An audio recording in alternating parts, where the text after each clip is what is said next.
come around to say hello. One-on-one, I'm so fly. You took a nosedive. Careful when you play on my level. For you, it's so.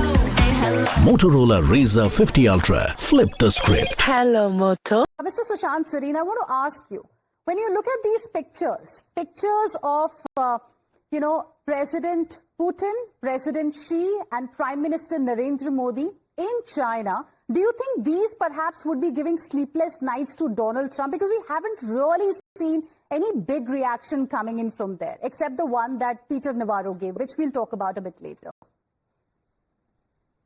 Actually, a reaction has come.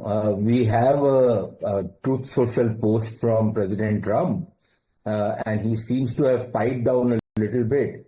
And I can't say whether it's in response to the kind of rebalancing that we have seen in China right now, but it very well could be, and also because within the American system, a lot of voices have been raised about how the Trump administration is conducting its diplomacy, its relationship with other countries, especially with India, how, almost 30 years of efforts to bring India and the United States closer together have been undone by the kind of obnoxious remarks that arsonists like Peter Navarro and others are making. So clearly something seems to have moved.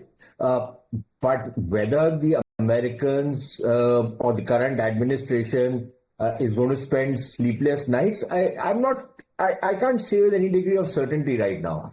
Also, I think we need to be careful that while there is a rebalancing taking place, with Russia, we've always had very close relations. With China, there have been ups and downs. We are probably going on to an upswing right now. We'll have to wait and see how that works out. But let's not get ahead of ourselves. Let's understand that India cannot suddenly turn around and say, look, we want to have nothing to do with the West. They are very important allies or partners of India in the economic domain and to some extent even in the strategic domain. And it's not an option for us to say, okay, fine, now we choose, the non-Western bloc and tomorrow we choose the Western bloc. We will have our task cut out for us. Of course, it will also depend on how the West behaves.